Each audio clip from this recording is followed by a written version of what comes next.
La voz de los protagonistas. Contacto telefónico.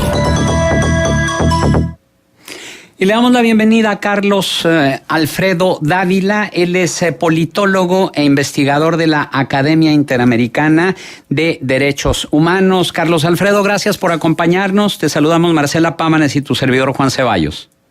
Buenos días, Juan. Buenos días, Marcela, y buenos días a su auditorio. Encantado de estar con usted.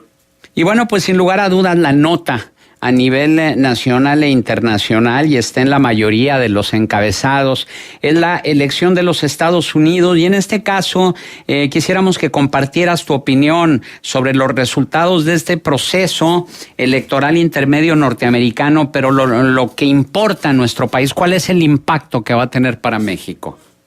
Pues, como tú bien dices, Juan, sí, claro, es la nota, yo creo, internacional. No hubo mayor sorpresa con los resultados.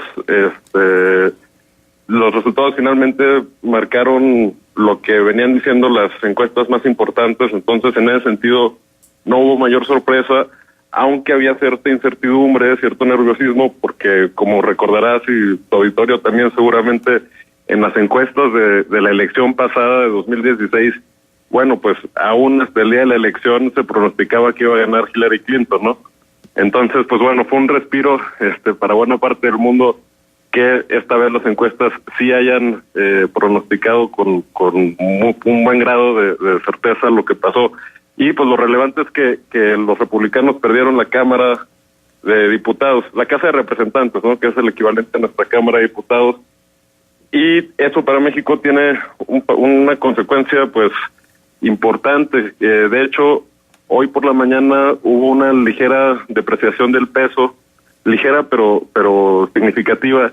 ¿Y esto a qué se debe? Pues a que el nuevo Tratado de Libre Comercio que se acaba de negociar entre México, Estados Unidos y Canadá todavía no ha sido ratificado por ninguno de los congresos de los tres países, ¿no?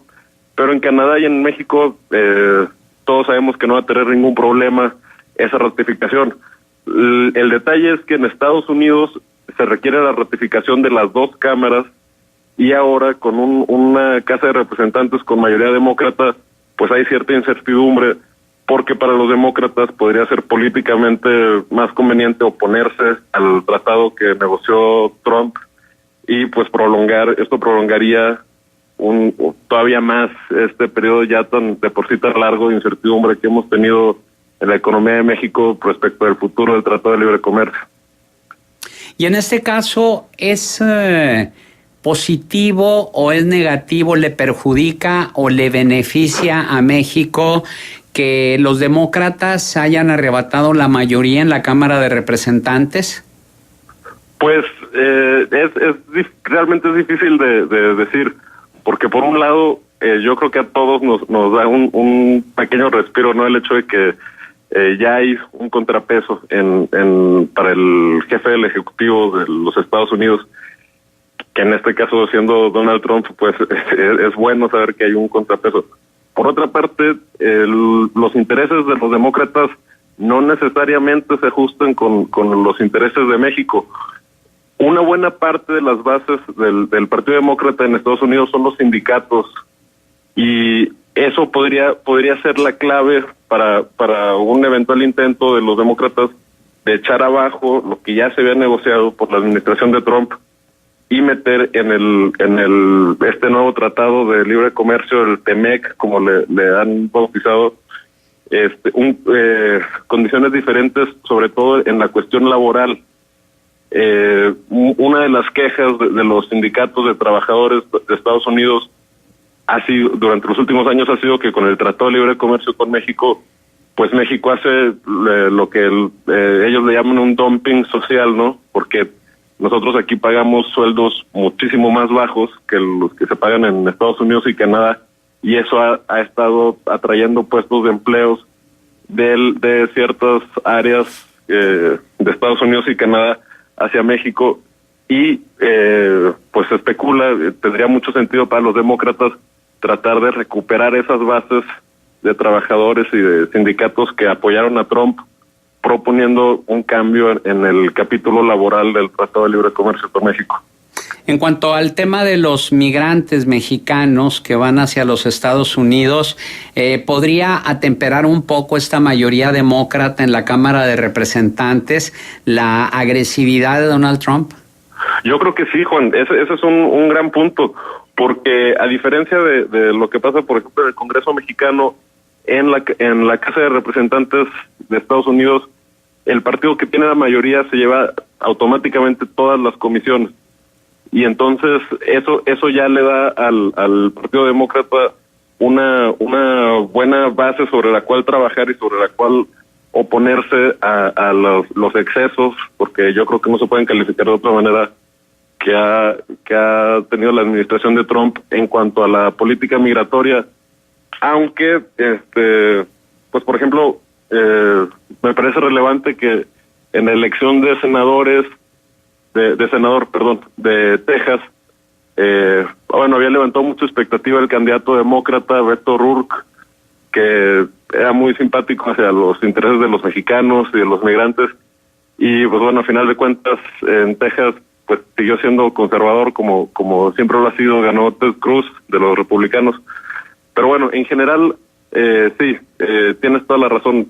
El hecho de que los demócratas hayan recuperado la casa sí da una mejor expectativa para la cuestión migratoria de México y de nuestros hermanos centroamericanos. Y en ese sentido también el factor de una mayoría demócrata en la Cámara de Representantes pudiera mejorar un poco las relaciones de los Estados Unidos y México con el próximo gobierno, sobre todo en el marco de algunas opiniones que han vertido ciertos analistas en el sentido de que prevén una confrontación entre Donald Trump y López Obrador. Pues sí, yo creo que en ese rubro hay muchas especulaciones y muy pocas certezas todavía, porque, pues claro, hasta ahora Donald Trump se ha expresado incluso con cierta simpatía hacia el gobierno entrante de López Obrador, pero bueno, pues ya sabemos que no podemos hacer mucha confianza de las declaraciones del señor Trump. Y pues sí, en ese sentido, el hecho de que el Congreso esté dividido, la Cámara Baja la tengan los demócratas y el Senado los republicanos, pues podría ser que atempere un poquito los excesos que comentábamos hace un momento, pero por otro lado también podría ser el caso que teniendo Trump ahora un freno en la Casa de Representantes, sus posturas se radicalicen todavía más, sabiendo que tiene ahí un freno y con una lógica pues política, ¿no? Para echarle la culpa de todo lo que no salga bien a los demócratas de cara a las elecciones de 2020, donde él estaría buscando la reelección y los demócratas estarían buscando quitarle la presidencia. Ya a partir de hoy en la mañana, todo en Estados Unidos se trata sobre esa elección del 2020. Muy bien, Carlos Alfredo Dávila, politólogo e investigador de la Academia Interamericana de Derechos Humanos. Nuestro agradecimiento por tu participación aquí en Contextos. Muchas gracias y un saludo a tu audiencia. Buenos días.